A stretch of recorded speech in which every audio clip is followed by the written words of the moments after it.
Bom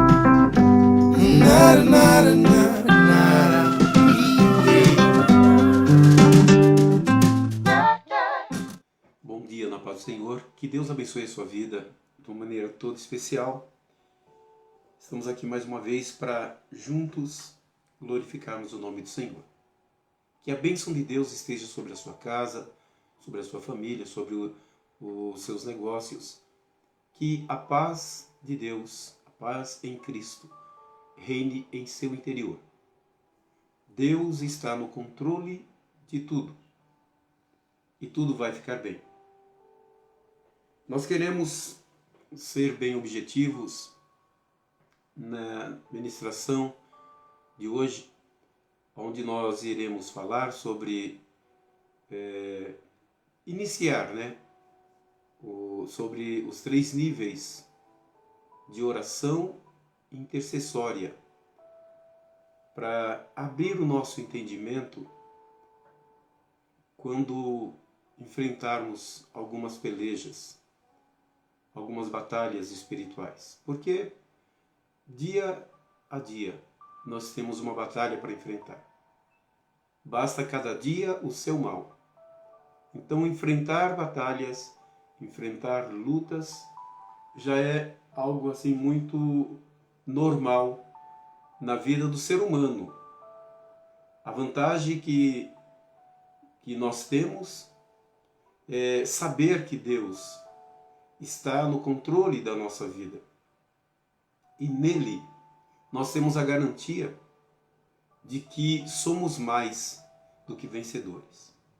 Não importa se o teu problema é um problema espiritual, físico e pessoal, ou se trata de um assunto familiar, onde envolve outras pessoas da família, ou até mesmo se já é uma questão mais ampla, como uma comunidade, como um bairro, uma cidade, um estado, uma nação.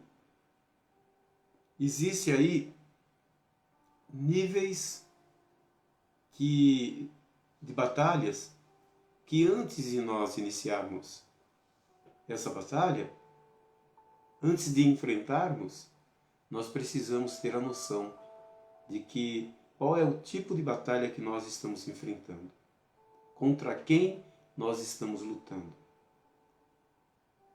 Então, os 3 níveis de batalha que iremos abordar é o nível de solo, o nível de ocultismo e o nível estratégico, baseado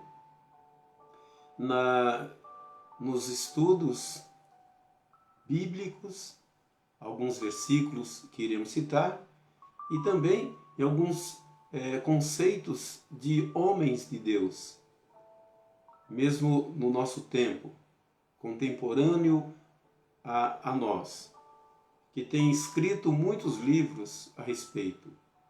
Hoje existem cursos para serem feitos, estudos, não apenas numa visão teológica, mas também numa visão de cura interior, de libertação, numa visão em que Deus ele sempre tem para nós uma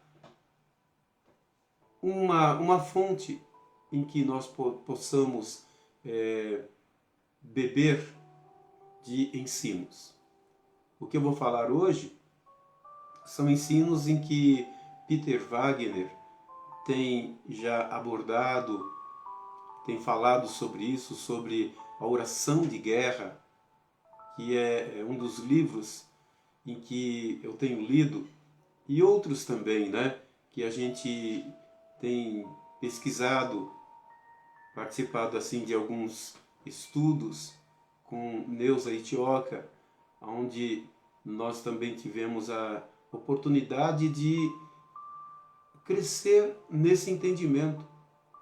Nós não podemos desmerecer o trabalho desses líderes ensinadores do qual tem sido a fonte para nós, para ampliar o nosso conhecimento. E aqui nós queremos compartilhar isso com muito carinho, com muito amor, e sabendo que aqueles que tiverem acesso a esse conhecimento passam a ter uma visão mais ampla do que é a batalha espiritual.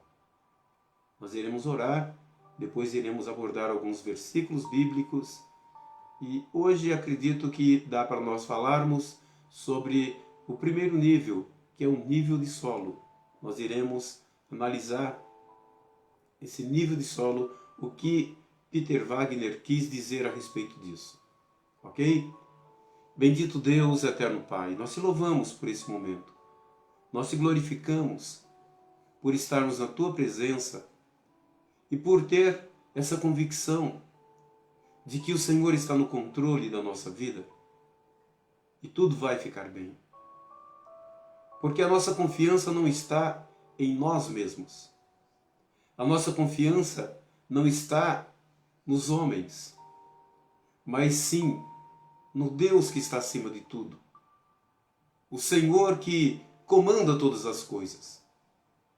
Nós te louvamos, Pai, porque Tu és maravilhoso, porque o Senhor cuida de nós, porque o Senhor trabalha em nossas vidas.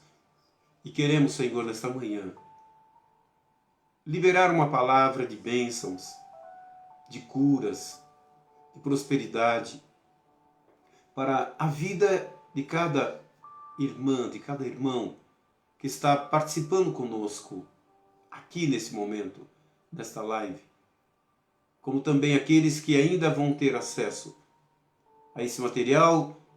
Senhor, que as Tuas bênçãos se estendam sobre a vida de cada um deles e sobre as suas gerações. Que a bênção do Senhor venha trazer a riqueza, que não acrescenta dores, pois o Senhor enriquece, a bênção de Deus enriquece e não acrescenta dores.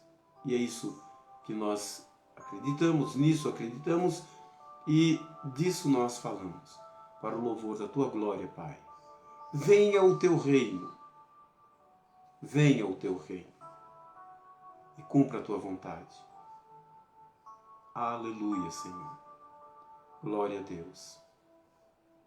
Amém. Eu gostaria de compartilhar com vocês aqui no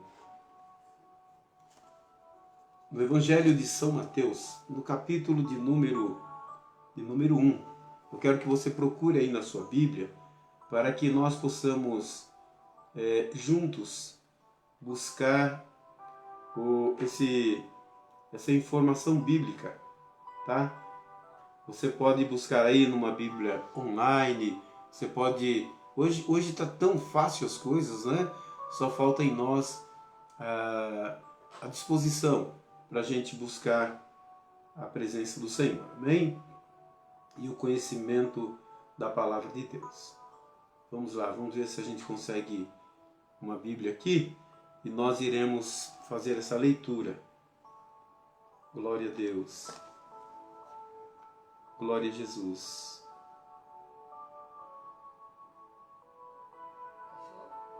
Sim. Eu vou pedir até para a pastora vir ajudar a gente aqui com a leitura da palavra, para a gente poder agilizar um pouquinho mais. Aonde, pastor? No capítulo 10, versículo 1 de São Mateus, esse aqui eu posso ler. Diz assim: E chamando os seus 12 discípulos, deu-lhes poder sobre os espíritos imundos para os expulsarem e para curarem toda enfermidade e todo mal. Ora, o nome dos 12 apóstolos são estes: o primeiro, Simão, chamado Pedro; André, seu irmão; Tiago, filho de Zebedeu; e João, seu irmão; Filipe, Bartolomeu, Tomé, Mateus, o publicano; Tiago, filho de Alfeu; e também Tadeu, Simão o Zelote, Judas Iscariotes, aquele que traiu Jesus. Jesus enviou estes 12 e lhes ordenou, dizendo: não ireis pelo caminho das gentes, nem entrareis em cidades de samaritanos, mas ide antes as ovelhas perdidas da casa de Israel, e indo pregai, dizendo: é chegado o reino dos céus.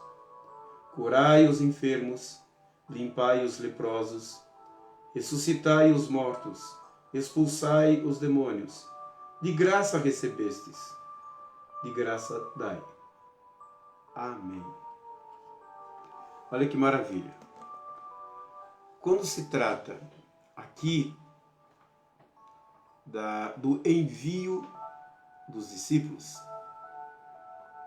a Bíblia diz assim que Deus lhes deu poder.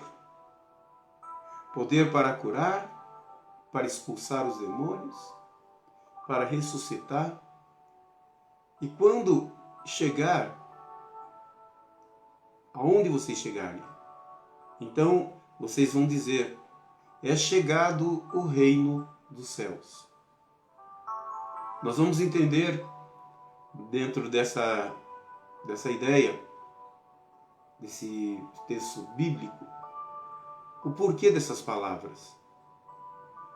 Primeiro, aquele a quem Deus chamou não eram capacitados, porque Deus não chama os capacitados. Ele capacita aqueles a quem Ele chama.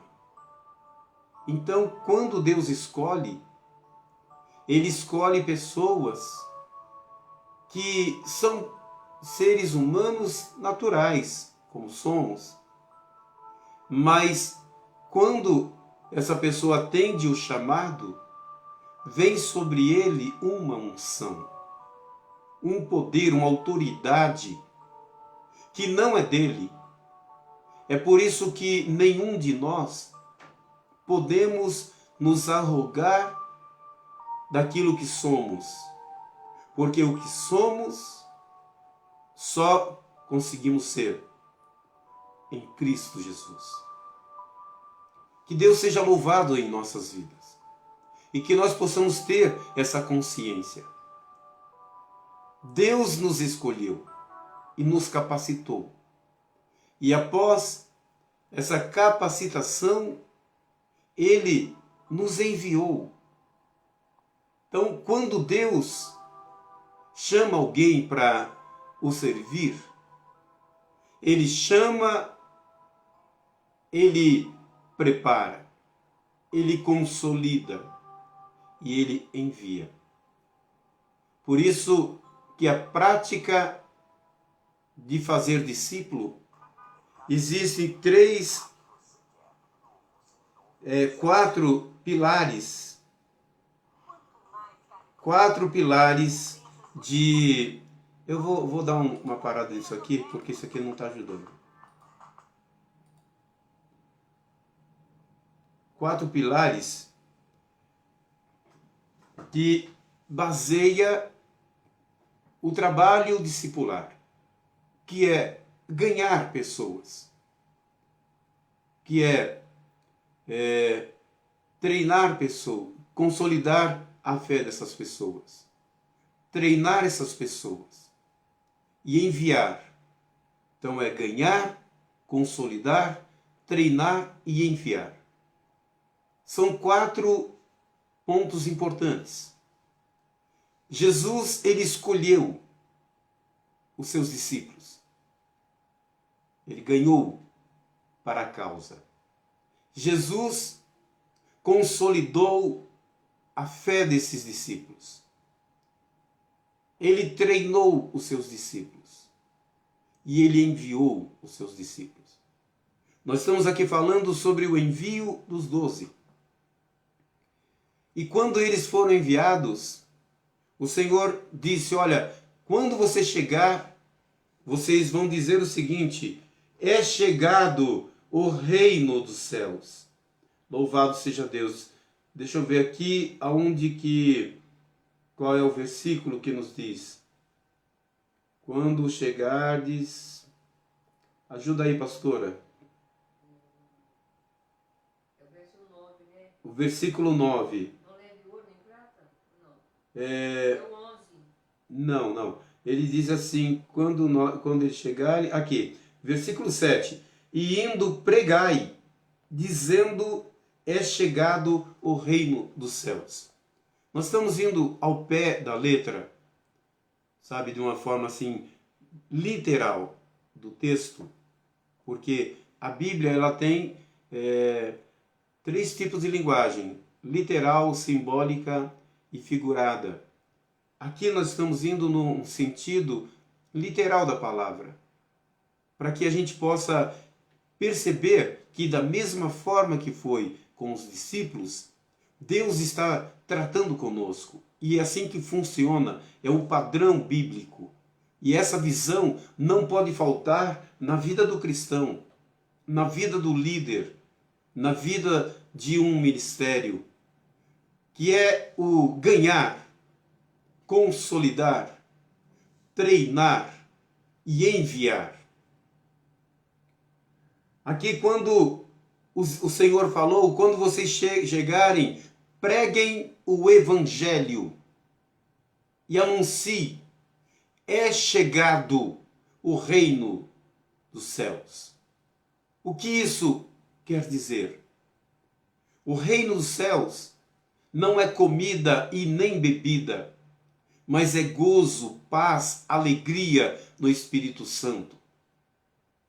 Nós podemos olhar para esse texto e perceber aqui uma definição. A quem vocês estão servindo? Vocês estão servindo a Deus. Vocês pertencem a Deus. O reino do qual vocês fazem parte é o reino de Deus. E sabendo que há um reino poderoso, que é o reino de Deus, não podemos esquecer de que há um reino opositor, que há um reino adversário. E esse reino adversário, ele está atuando constantemente na vida das pessoas, colocando enfermidades, colocando obstáculos, levando até mesmo à morte, porque ele veio com uma sentença de matar, de roubar e destruir. Mas o reino de Deus, ele traz vida, paz, ele libera a cura. Então, quando pregamos o Evangelho, nós precisamos ter esse entendimento. Precisamos revestir a nossa mente, o nosso coração, o nosso espírito, dessa certeza de que nós falamos de algo sobrenatural. Quando vocês, discípulos, Jesus falando, chegarem, vocês vão primeiro à casa de Israel, aos filhos de Israel, porque para isso Jesus veio. Deus, ele não quebra o protocolo que ele mesmo definiu. Lá no capítulo 1, versículo 11 de São João diz: veio para os que eram seus, e os seus não o receberam. Mas ele veio e ele colocou isso de uma maneira muito clara, não só em palavras, mas em atitude. Quando vocês forem pregar, vocês que foram preparados por mim, o mestre de vocês, vocês são os meus discípulos, e vocês vão cumprir o propósito do meu ministério. Jesus falando, sem palavras nós conseguimos, nas entrelinhas, entender isso. Ele precisava cumprir o que a Bíblia já havia, o que o Senhor Deus já havia determinado. Ele veio primeiro para os herdeiros da promessa. o povo de Israel. E quando chegar, no lugar que chegar, vocês vão dizer: é chegado o reino dos céus. Louvado seja Deus. Nesse nível de ação libertadora, de uma ação curadora, nós estamos falando de um nível de solo. É o confronto em que você vai ter com a ação do inimigo que está atuando na vida daquelas pessoas, que Deus vai trazer para que você possa impor as mãos, para que você possa expulsar demônios, para que você possa curar os enfermos, para que você possa cumprir o chamado. É chegado o reino. Você não está sozinho. Você tem uma autoridade. Você tem uma palavra de ordem. O mundo espiritual está agora se rendendo a essa ação do pregar o evangelho. O mundo espiritual está se curvando diante da autoridade que você tem, que você recebeu. Porque a prática do envio já inclui um investimento de autoridade sobre aquele que é enviado. Os discípulos, primeiros 12, foram enviados. E quando eles foram enviados, eles já tinham autoridade que o Senhor já havia concedido a eles. Essa autoridade era para uma prática de batalha espiritual em nível de solo. Então, eles começaram a realizar a obra do Senhor naquela certeza de que Deus estava agindo. Porque quando você vai cumprir o chamado divino, aquele que te alistou garante. Deus está no controle de tudo, e tudo vai ficar bem, tudo vai funcionar, porque a palavra de Deus, ela não volta vazia, mas antes ela cumpre o propósito para o qual ela foi enviada. Espero que você tenha entendido essa primeira parte, e nós vamos dar uma sequência ainda falando aqui no capítulo 10, pastora, você pode ler para a gente? Lá no capítulo 10 de Lucas, para a gente ver aqui a missão, que já é uma missão, um envio para um número de 70 discípulos. Quando a gente pega para analisar esses dois envios, então nós começamos a abrir a nossa mente, o quanto nós somos especiais para Deus, o quanto Deus, ele acredita em nós. E nós não podemos permitir que a pseudo-humildade roube a essência desse poder, dessa autoridade. É onde a gente fala que muitas vezes uma humildade falsa que tem invadido o coração de muitos cristãos, querendo ser tão humilde, mas acaba errando, porque essa humildade não é a humildade que o Senhor Jesus ensinou. Aprendei de mim que sou manso e humilde de coração. Não, não é essa humildade. A humildade fingida, né? Que às vezes eu sou tão... Muitos cristãos chegam ao ponto de dizer: quando eu for para o céu, eu quero ser um tapete. Eu quero... Gente, pelo amor de Deus, se no céu nós vamos ter ruas e ouros, pedras preciosas para caminhar por cima, vai ter um tapete velho lá para você pisar? Não, esquece isso. Você precisa saber que você foi chamado para um trabalho honroso, glorioso.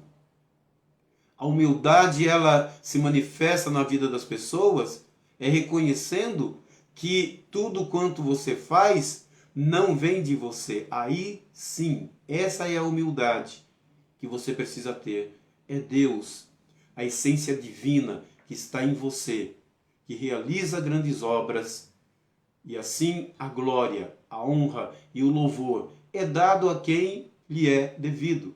Essa é a humildade que nós aprendemos com o nosso Senhor. É a humildade que honra aqueles que foram colocados como líderes no ministério do qual nós pertencemos. Porque quando você honra a um líder, você honra a autoridade que lhe foi conferida, e essa autoridade é divina. Então, a submissão a essa liderança, ela mostra que você está sendo submissa ou submisso àquele que te enviou, que é Deus. Deus é quem opera tudo em todos. Ele é louvado para sempre. E quando nós alinhamos isso, e não queremos que as coisas sejam feitas do nosso jeito, porque quando nós partimos para esse pensamento, nós estamos convidando um outro espírito, que é um espírito de manipulação, porque tem que ser do jeito que eu quero. Não! É do jeito que Deus tem orientado. É do jeito que Deus quer que seja. Essa é a verdadeira humildade. O padrão que aprendemos com o nosso Mestre.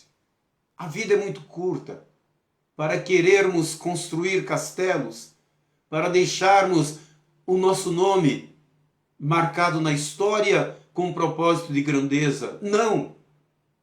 Você precisa saber que tudo quanto você fez e vai fazer precisa ser no nome dele, no nome de Jesus Cristo, no nome daquele que te enviou. Então nós vamos ver aqui mais alguns versículos, lá em Lucas, no capítulo 10, versículo de número 17, é isso, pastora? Deixa eu ver aqui. Não, missão, pode ler o versículo 10 em diante. Isso mesmo. Do 1? Isso. Do início, 10:1? Sim. Depois disso, o Senhor designou outros 70 e os enviou 2 a 2 adiante dele, a todas as cidades e lugares para onde ele estava prestes a ir. Ele lhes disse: a colheita é grande, mas os trabalhadores são poucos. Portanto, peçam ao Senhor da colheita que mande trabalhadores para a sua colheita. Vão, eu o estou enviando como cordeiros entre lobos. Continua. Tá bom, agora o versículo 17. Os 70 voltaram alegres e disseram: Senhor, até os demônios se submetem a nós em teu nome. Prossiga. E ele respondeu: Eu vi Satanás caindo do céu como um relâmpago. Aleluia. E eu lhes dei autoridade Glória a Deus. para pisarem sobre cobras e escorpiões e sobre todo o poder do inimigo, aleluia, e nada lhes fará dano. Contudo, alegrem-se, não porque os espíritos se submetem a vocês, mas porque seus nomes estão escritos nos céus. Amém. Vocês observaram aí? Olha que coisa interessante, né? Os discípulos, os 12, foram enviados, tiveram sucesso, porque Deus deu a eles o poder. Quando você chegar, diga: é chegado o reino. Glória a Deus.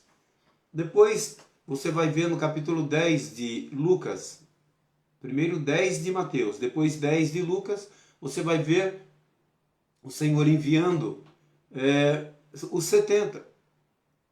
Aqueles que foram ganhos, aqueles que foram consolidados, aqueles que receberam poder e foram enviados. E no versículo 10 no versículo 17 do capítulo 10 de Lucas, você vai ver os discípulos chegando todos felizes, né? Retornaram felizes porque eles falaram: Senhor, olha que bacana, que legal. Quando a gente chegava assim, os demônios eles se submetiam. eles se submetiam à nossa autoridade em teu nome. Então o Senhor disse: eu vos dei o poder para curar, para falar do Evangelho, porque a seara é grande, mas falta trabalhadores, falta ceifeiros. E não é diferente nos dias de hoje, porque a igreja de hoje, muitas vezes as pessoas vêm para o Evangelho, mas não veste essa responsabilidade de se preparar para ser enviada. Recebe o Evangelho, mas não se sente capacitada para pregar o Evangelho, porque é uma humildade que eu não sei de onde vem.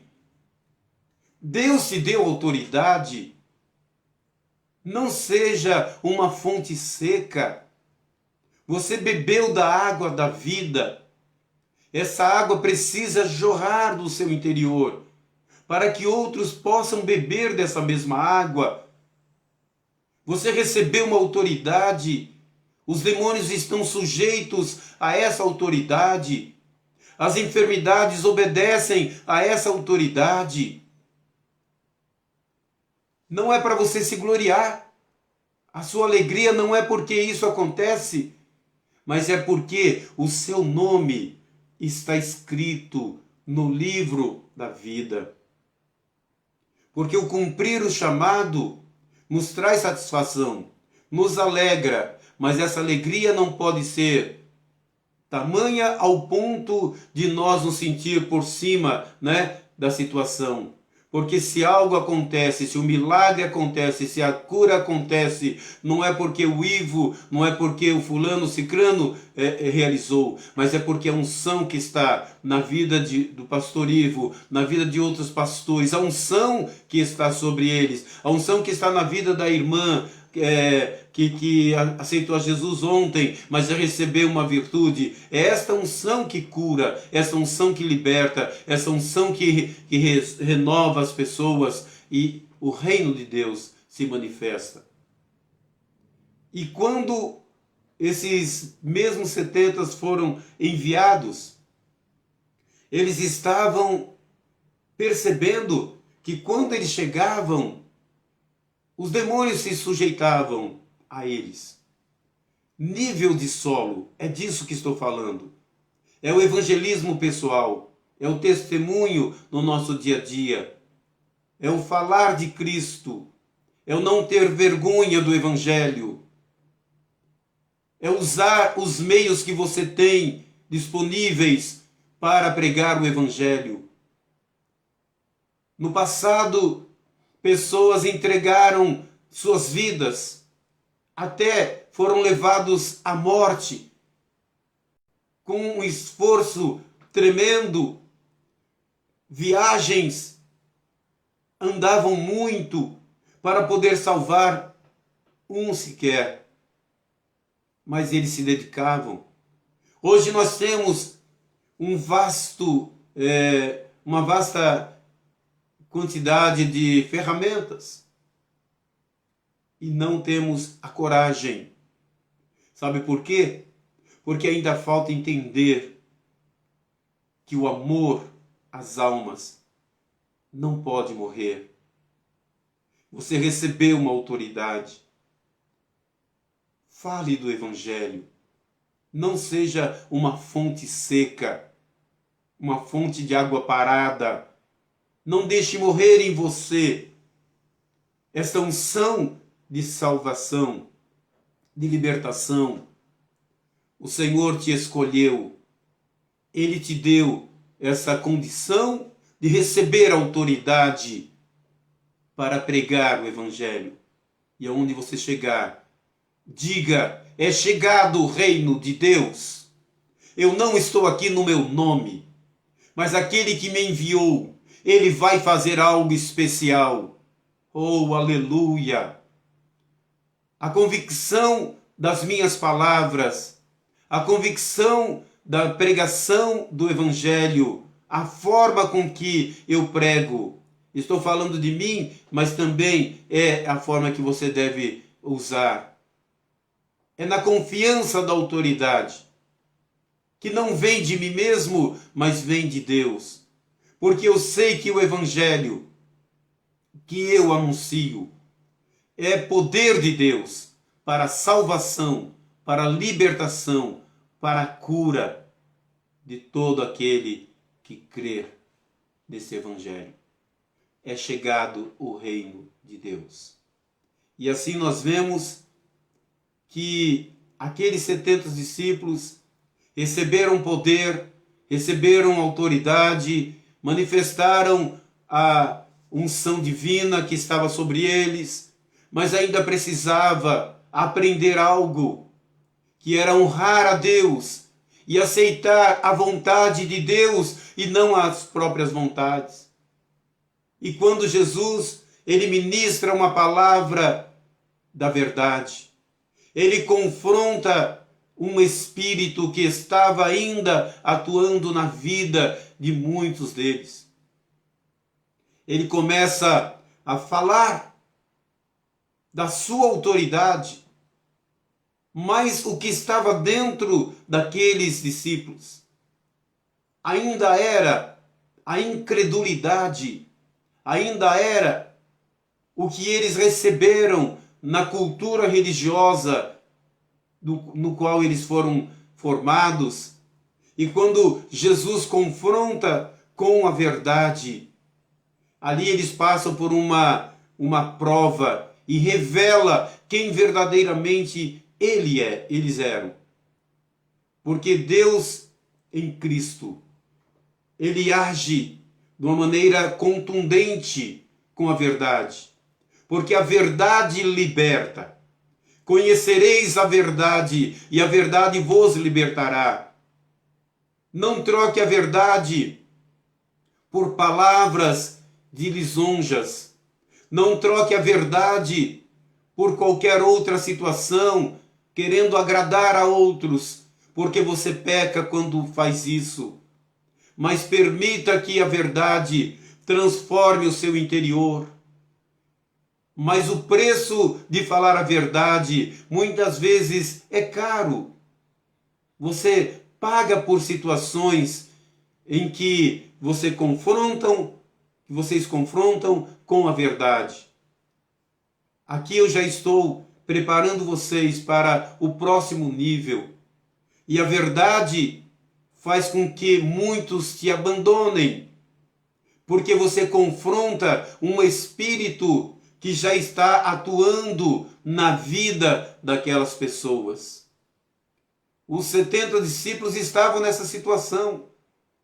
E quando Jesus começou a falar da verdade, aquele que não comer do meu corpo e não beber do meu sangue, não tem parte comigo.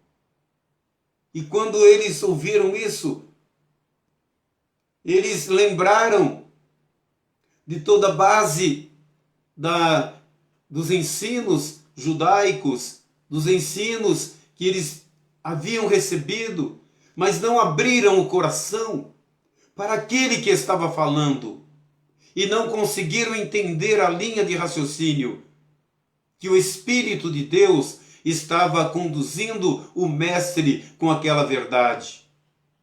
Então eles começaram a mostrar o que estava dentro deles e começaram a sair, porque a palavra da verdade confronta espíritos que estão dentro das pessoas, espíritos religiosos, espírito de querer fazer aquilo que está dentro da sua própria vontade e não se rende à vontade de Deus. Mas Jesus, na sua mensagem, ele continua. Ele fala: quem não comer da minha carne e não beber do meu sangue, não tem parte comigo. Estava falando de um alinhamento, de uma comunhão, de uma linha de raciocínio. É preciso participar do que eu participo. É preciso morrer e ressuscitar em uma nova criatura. Assim como Deus, ele através do batismo nas águas, nós confessamos a fé. Ali nós somos sepultados através do batismo e quando nós levantamos, nós somos ressuscitados para estar nos lugares em Cristo Jesus nas regiões celestiais. Precisamos entender isso, mas não apenas como um conceito de ensino de intelectual, mas que as nossas práticas na nossa vida, no nosso dia a dia, possa revelar o entendimento disso, que a nossa fé seja consolidada com toda essa bagagem de orientação. Aprendei de mim, disse Jesus, que sou manso e humilde de coração, e encontrareis descanso para vossas almas. E quando os discípulos, os 70, eles ouviram isso, eles ficaram perturbados e se revoltaram contra a verdade. E naquela revolta eles falaram: olha, duro é ouvir essa palavra, porque ouvir a verdade não é para todos. Aqueles que querem se fortalecer e alcançar a cura se rende à verdade, mas não resiste à verdade. E aqueles discípulos começaram a sair, e quem ficou? Quais os que ficaram? Os 12 discípulos. Eles ficaram ali e Jesus falou assim: e vocês, por que não vão também? Porque a verdade é para colocar à prova o que você tem dentro de você. Sabe quando o pastor transmite uma mensagem dura de ser ouvido? É porque Deus quer trabalhar o seu interior. Ao invés de fugir dessa verdade, renda-se a essa verdade. Porque a autoridade pastoral é usada para transmitir o cuidado que se tem pela ovelha, pelo rebanho. E quando os discípulos, os 12 discípulos que ficaram, ouviram Jesus falar, Pedro toma a palavra e, de uma maneira gloriosa, ele disse: Senhor, para onde iremos nós? Só tu tens a palavra da vida eterna. Oh, aleluia, Senhor! Glorificado seja o nome do Senhor Jesus. Nós encerramos aqui esta palavra, no qual nós falamos sobre intercessão em nível de solo. E na próxima estaremos falando sobre intercessão, batalha espiritual, em nível de ocultismo. Que Deus te abençoe, tenha um ótimo dia, prospere em tudo o que você fizer. Aonde você chegar, declare: é chegado o reino dos céus. Porque a unção de Deus está sobre a sua vida, Ele te chamou, Ele te preparou para isso. Não feche a sua boca. Não seja uma água parada, uma fonte seca, mas compartilhe aquilo que você recebeu. Muitas almas estão necessitando de uma palavra de vida. A seara é grande, são poucos os ceifeiros, os trabalhadores, mas você faz parte. Anuncie a palavra, anuncie o Evangelho, que Deus te abençoe em nome de Jesus.